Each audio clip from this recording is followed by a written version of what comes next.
the AFC North. Yeah, he included the Browns, you said. They're 100%. Yeah. LeBron James playing this game because of that. Marcus Smart gets fouled, and Marcus Smart would be a disruption against these Rockets at the tail end of this game. LeBron James, 15 seconds to go, triple, tie game. We go to overtime, 3 to go in it. Lakers up 105-103. LeBron to Rui Hachimura. He went for over 20. Lakers up by 4. That's good, man. Pretty good. That's good. Except kind of saucy on the mitts because he lost control of the ball. LeBron James was a disruptor. 45 minutes played. Lakers win. They're up 3-0. Go to the other half of the bracket. The Lakers 22-8 in clutch games in the regular season. You were talking about it all season long. What a clutch team they are. And then look what they do last night in Houston, trailing with 30 seconds to go by 6. And here they are with a 3-0 lead. What did you make of this latest clutch performance? What really struck you about what they were able to do last night?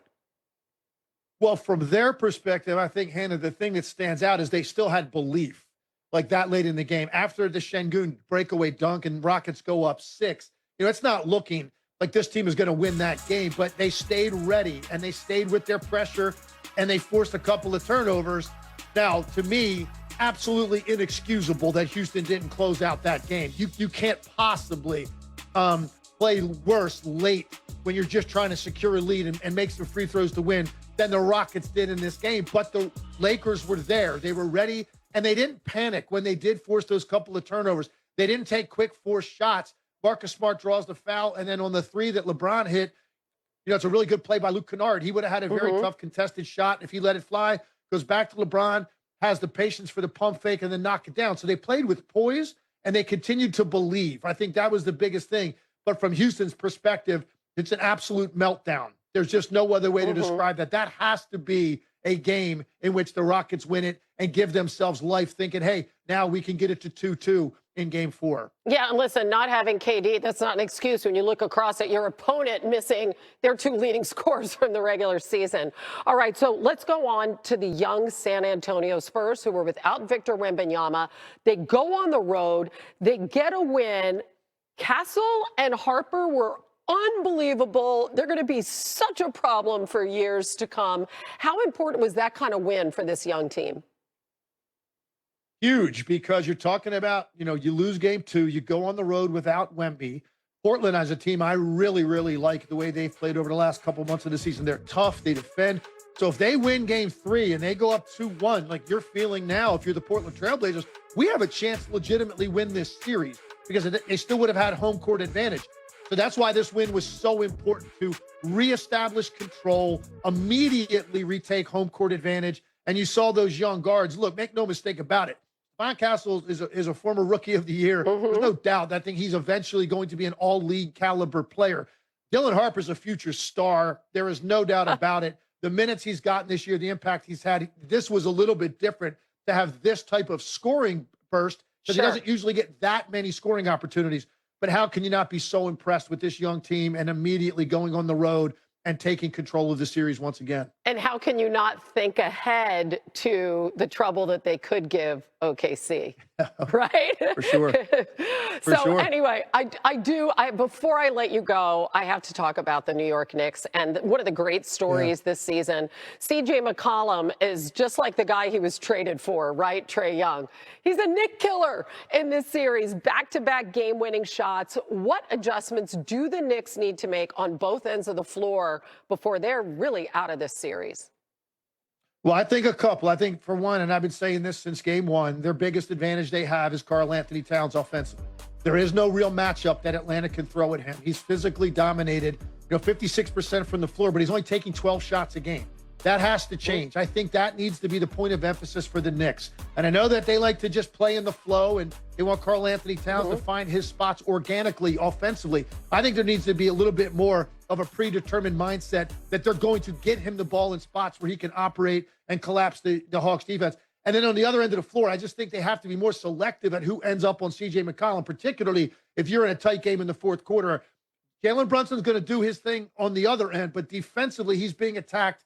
And C.J. McCollum is in a great rhythm. You're going to have to make sure you've got the defender on McCollum that you want late in the game. Because right now, Atlanta has a tremendous amount of confidence against this team and that they're going to win this series. Game 4, absolutely critical for the Knicks. Yeah, I mean, what an incredible pickup at the trade deadline. I mean, Colin was doing commentary here on SportsCenter not too long ago, and now we're talking about him being a key in this series. Legs, looking forward to your call tonight. We can't wait. And thanks for, getting up early and hanging with us. We appreciate it. Of course. Minneapolis Nuggets, Timberwolves tonight on ABC with Minnesota leading 2-1. And this man will be on the call, Tim Legler. So much fun listening to you during these NBA playoffs. So, Tim, walk us through this because Jokic and Murray combining to shoot under 28% in this one. We don't know what Aaron Gordon's status is going to be. How do they get their groove back against the Wolves?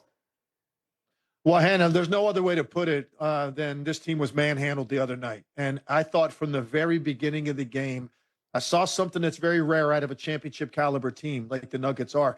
They were put on their heels from the very beginning. It didn't look like their level of force was appropriate for this environment.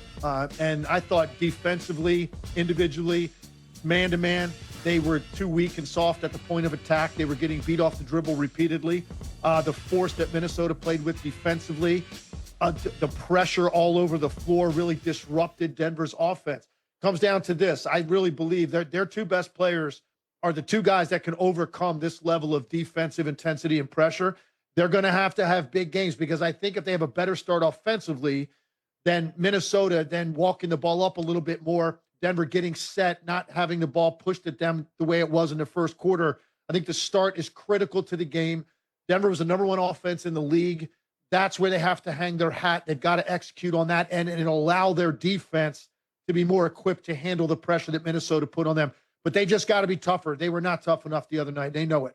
I mean, and Ant-Man played less than 24 minutes in that one, right? And we still saw the result. So let's go. And to break it all down, NBA analyst Quentin Richardson, Q, fantastic to see you. We have seen LeBron James show up and show out in these playoffs, but maybe Game 3 in Houston was a certain different level of special. What message did 41-year-old LeBron send to the rest of the league and these Lakers? I mean, like he's been doing this whole season, he's showing that he's still a top-tier player and still one of the top talents and can get it done and can lead a team. I mean, he's 41 years old and he's beating 20-year-olds to the 50-50 balls on the floor, out-scrapping them, throwing lobs to his son, for God's sakes. And, I mean, the message I see him sending right now is, hey, listen, we got a chance to sweep right here. Don't let me get rest. Don't let me get Luka and AR back, and we can possibly be really freaking scary in these playoffs if you guys give me a chance to rest up. If we could sweep Houston and then they can get to that next series and get Luka and AR, I don't know what might happen out in LA. They were sizable underdogs coming into this series. They really were. And back east, meanwhile, hey, we didn't even know if we would have Jason Tatum this season at all. And here he is, Q. He's putting up 25 points. He's playing 42 minutes in this series, giving Boston a 2-1 series lead. How do we put it into perspective? How do you define what Jason Tatum's doing right now? I literally don't, guys. I don't know how I was thinking about it when I'm watching. I was talking to some of my peers that's played in the league, guys that's had injuries and stuff, and it's like you don't expect a guy to come back and to be this good, this fast. We all of us was giving him like, yeah, he can come back. We expect him to, go out there and just ease his way back. We didn't even put a points on it, how many he would score. And for him to be out here doing these things and looking like he's in mid-season form, like he's been playing all season long, this is just unbelievable. And it speaks to the level of commitment that he put into his training and how hard he worked to get back. Because to be this far ahead of schedule is insane to me. I've never seen it. Randy's already calling Lakers-Celtics NBA Finals. He is not. Whoa, Randy, slow it down. Slow it down. A lot of playoffs left, and that's maybe a good thing, Q, for the 3-seed Knicks and the 3-seed Nuggets, who find themselves both down 2-1 in their respective series. In your estimation, which 3-seed, though, is in the most trouble? I say Denver, guys. I say Denver. When I look over there and I don't see an Aaron Gordon in uniform, Peyton Watson, who's another versatile defender for them, I think they're in the most trouble. They're playing against a hungry Minnesota team, and we know what Ant-Man can do. And look how good Rudy Gobert has been playing and Jaden McDaniels. And so I think when you look at it, New York still has a chance, although they down 2-1 out there in Atlanta. I feel like Atlanta is not as dangerous a team as Minnesota to go against. So yeah, man, I think Denver is in trouble right now. They gotta overcome this and get back in it. They can get even, and it's tonight, 8:30 Eastern on ABC. Ram Man with you. NBA playoffs continue today. You got a pair of Game 3s and Game 4s on the line. Why don't we start with SGA and the Thunder heading to Phoenix, to Honix, Arizona. It's the capital city, looking to grab a 3-0 series lead. A win tonight would mark the third consecutive postseason that OKC's taken a 3-0 lead in the first round. Tipping off at 1 Eastern time. Detroit heading down south, Game 3 against the Magic. Pistons looking to build on a dominant defensive effort in Game 2, holding Orlando to its lowest scoring output of the entire season. 8:30 p.m. Eastern, Nuggets looking to even up their series against the Timberwolves and avoid their first 3-game losing streak in the playoffs since 2022. And then there's arguably the most electric series of the first round, New York looking to even things up after a Game 3 heartbreaker fueled by a clutch shot by Atlanta's CJ McCollum. And that's where we start with our NBA senior writer, Vince Goodwill. Vince, our part-time colleague, CJ McCollum, has now closed out the Knicks in each of the last 2 games. So dare I ask, what is New York's approach now to containing our fellow cast member? Well, you got to see a little bit of it in Game 3 when the Knicks put Josh Hart on C.J. McCollum for a period of time, and it kind of slowed him down, except on that last possession where Miles McBride was guarding C.J. McCollum for that last bucket. And that is a change that the Knicks are considering, is pulling Mikal Bridges, who only played 5 minutes in the second half, and on the spot duty, he's minus 26, maybe pulling him for Miles McBride to start Game 4. The Knicks know they cannot afford another slow start in Atlanta. Mike Brown said it's going to be a game-time decision. He would not tip his hand, but clearly benching Mikal Bridges and putting Miles McBride in is an option. Both conferences, meanwhile, East and West, are awaiting the return of stars, a combined 14-plus feet of human being. Let's start in Philadelphia. What's the latest you're hearing on Joel Embiid? Well, Joel Embiid went through shoot-around, and he's going through basketball conditioning, and he's done all the check marks since having his appendix surgery, but he was not able to go last night. He was not cleared by the Philadelphia 76ers training staff. We all know the 76ers lost last night.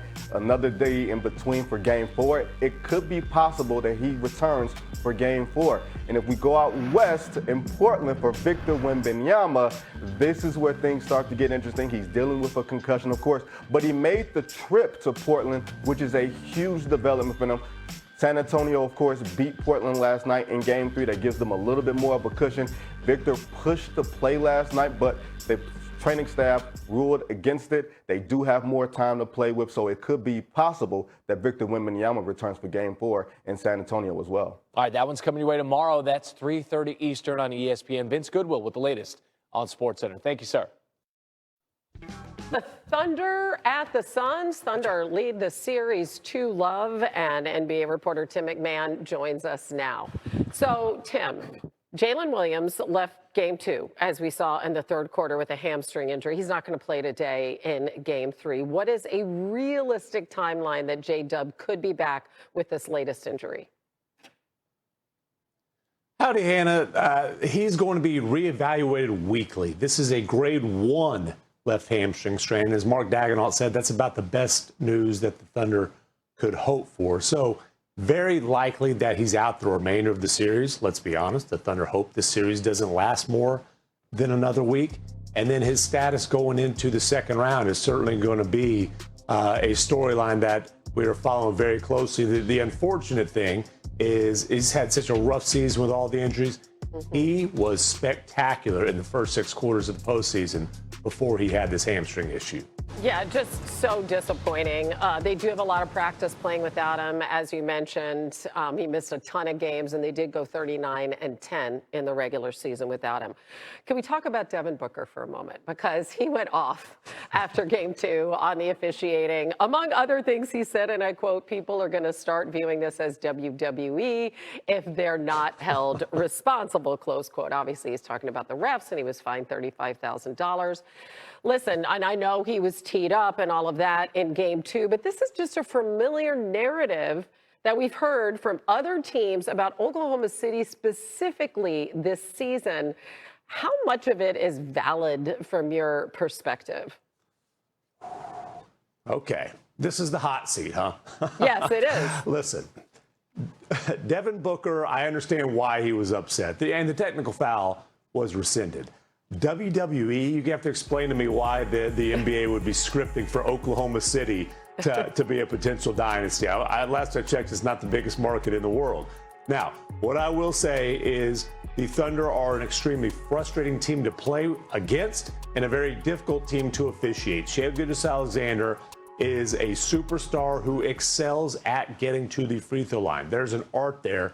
He has mastered that art. That frustrates opponents. They are the best defense in the league. They are extremely handsy. They are physical. It's like the Legion of Boom, the old Seattle Seahawks defense. You want to throw a flag every play? It's that sort of thing. So I get the frustration from opponents. I'm going to say I think that the 56-11 difference in points off of turnovers has been a bigger factor in this series than the whistles that were or weren't blown. And by the way, the Phoenix Suns will be the first to admit that as well. Yeah, super quickly, just in a nutshell, why is SGA so skilled at drawing fouls specifically? I mean, talking to people who have to guard him or come up with game plans to try to stop him, he's a master at angles. Now, Dylan Brooks will tell you there's flopping, there's flailing, there's falling, all that kind of thing. But he's so good at creating angles, and you have to respect every pump fake because this guy is the best mid-range shooter in basketball. We're talking about a guard who averaged well over 30 points per game, shooting 55% from the floor, and the vast majority of that is created off the dribble. So the skill and the craft, that combination with the angles, he's going to get to the line a lot. Dang, man.